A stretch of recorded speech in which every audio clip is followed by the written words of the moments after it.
On l'attendait depuis quand même longtemps, le premier budget du gouvernement de Justin Trudeau. Ça a été déposé mardi du côté du Parlement à Ottawa. Bien que le parti a respecté plusieurs de ses promesses faites pendant la campagne électorale, ce qui retient l'attention, c'est surtout le déficit qui approche le 30 milliards de dollars pour cette année. On en parle avec l'économiste de l'Institut économique de Montréal, Yuri Chassin. Bonjour. Bonjour. On s'attendait à ce déficit-là, on va se le dire. On nous avait promis 10 milliards en campagne électorale. C'est 3 fois plus élevé. Est-ce que, finalement, ce déficit-là entraîne, par exemple, des investissements qui nous permettront d'investir plus tard? Exactement. La question se pose parce que pendant la campagne électorale, on avait promis un déficit modeste de 10 milliards pour investir dans l'économie canadienne. Finalement, la réalité, c'est qu'on a un déficit de 29 milliards 400 millions pour dépenser. C'est ça. Essentiellement, c'est ça. On n'a pas beaucoup d'argent, par exemple, pour les infrastructures. Il y en a quand même pour le transport en commun. Par ailleurs, il y a une longue liste de petites dépenses à droite, à gauche, de Radio-Canada, des parcs nationaux, des chaires de recherche, des prêts et bourses. Ça va dans toutes les directions.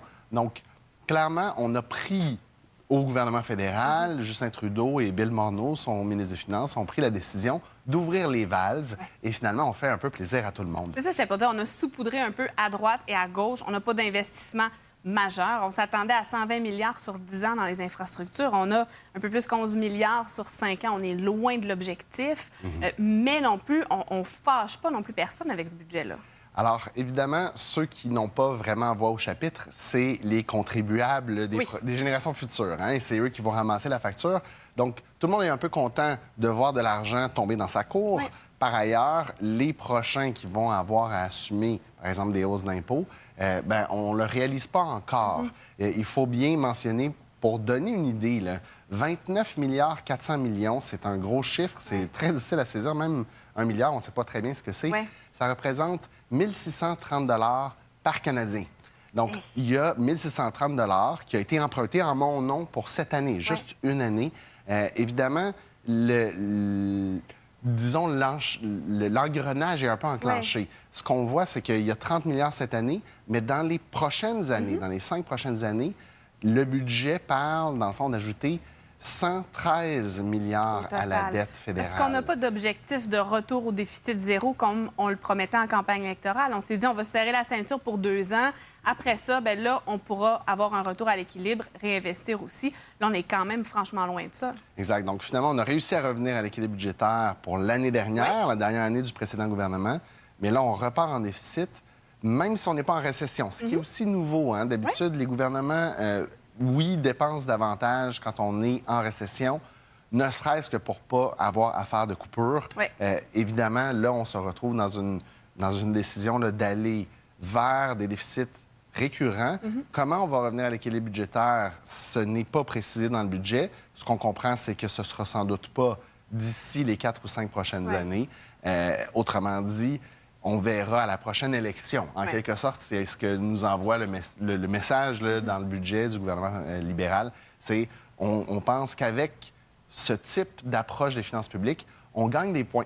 Et on va peut-être aussi rallier l'opinion publique. C'est un pari un peu risqué. Alors, on a au moins rallié l'opinion des jeunes familles parce que ça, on a changé un peu le programme de la PUJ, entre autres, qu'on avait. On a fait une allocation familiale et selon le revenu qu'on a avec notre conjoint ou conjointe, ça peut être quand même assez avantageux pour les jeunes familles, surtout les familles qui ont des enfants un peu plus en bas de 6 ans. C'est un peu plus payant. Exactement. Donc, l'allocation canadienne pour enfants qui remplace la PUJ, qui remplace, en fait, plusieurs programmes pour les jeunes. On abolit, par ailleurs, par exemple, le crédit d'impôt pour les activités sportives et artistiques, mais on en donne effectivement plus aux familles. Évidemment, hein, quand on emprunte beaucoup, on peut se permettre d'en donner. Alors ça, c'est une promesse qui est respectée parce qu'effectivement, il y a des promesses qui sont respectées, mais des promesses de dépenses. On donne beaucoup, par exemple, aux communautés autochtones. On réinvestit dans Radio-Canada. On donne même de l'argent pour les propriétaires qui sont touchés par le problème de pyrotite. Donc, il y a vraiment des petites mesures comme ça, là, très, très précises, très... même sectorielles, qui sont respectées, effectivement. Mais est-ce qu'on ne va pas un peu trop loin? Et je ne dis pas d'enlever complètement ce qui a été donné à certains niveaux, mais est-ce qu'on doit donner autant? Et je pose la question, et en fait, c'est que je suis pas la seule. Je sais qu'à la maison, il y a des gens qui se disent, est-ce que, par exemple, 600 quelques millions pour Radio-Canada, c'est un montant qui est raisonnable, alors que non seulement on annule les compressions qui avaient été faites par les conservateurs, mais on réinvestit 8 fois plus. Est-ce qu'il y aurait eu moyen de faire quelque chose entre les deux? Pour l'ensemble des mesures, finalement, on se pose toujours la question, est-ce qu'on en a les moyens, nous, comme contribuables? Hein? Parce que c'est ça, on va devoir éventuellement payer ne serait-ce que des intérêts plus élevés sur la dette. Même si les intérêts sont bas maintenant, hein, ce ne sera pas toujours le cas. Pas toujours le cas. Et quand on paie des intérêts sur la dette fédérale, par exemple, bien, c'est de l'argent qui ne va pas améliorer les services sociaux ou qui ne diminue pas les impôts. Effectivement, il y a une certaine insouciance dans l'ampleur du déficit, dans l'ampleur des dépenses. Il y a une certaine insouciance. C'est un peu un budget de cigale. Hein? C'est l'été, ça va bien, les taux d'intérêt sont bas, on chante, mais à un moment donné, peut-être qu'il pourrait y avoir une récession, par exemple. Et si là, tout à coup, si on y a une récession qu'on n'a pas prévue, eh bien, on n'aura plus qu'à danser comme la cigale. Et on n'est quand même pas à l'abri de ça non plus, là. Non, parce que, alors, on est quand même sorti de la récession d'il y a 7-8 ans. Mais on ne sait jamais qu'est-ce que l'année prochaine ou les 5 prochaines années nous réservent non plus. Par définition, une récession, ça ne se prévoit pas. Et évidemment, on n'a pas de problème d'emploi. Au Canada, on a un taux de chômage de 7,3 Au Québec, c'est 7,6 On a longtemps été habitué à des taux de chômage de 10 et plus. Donc, ça va plutôt bien, en fait, l'économie. C'est pour ça, probablement, qu'on voit des critiques. Hein? Il n'y avait pas une urgence de stimuler l'économie. Est-ce que c'est aussi fort que tout le monde voudrait? Non, mais il y a peut-être d'autres problèmes à ça.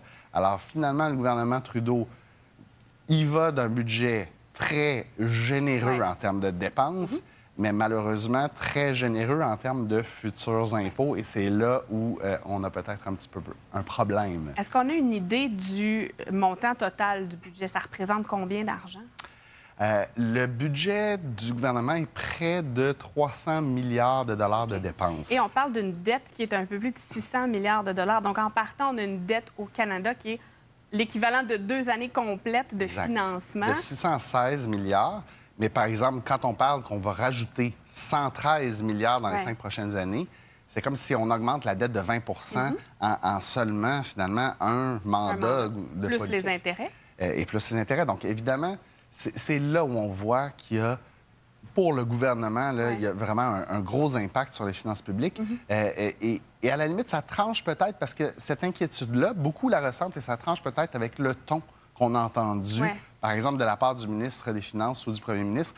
On est tous sourire, on est content, on annonce des sommes. Politiquement, c'est peut-être très bon, mais économiquement, on a l'air d'être insouciant, on a l'air de ne pas se rendre compte du coût que ça peut avoir pour les Canadiens, pour les finances publiques canadiennes aussi. Et le Canada est moins endetté que d'autres pays. Mais c'est pas une raison. Mais surtout pour la dette nette. En dette brute, là, on est pas mal dans la moyenne. Alors, il n'y a quand même pas une grande marge de manœuvre, là.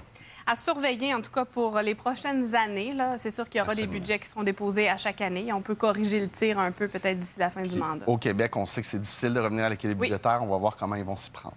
Merci beaucoup, Yuri Chassin, de l'Institut économique de Montréal.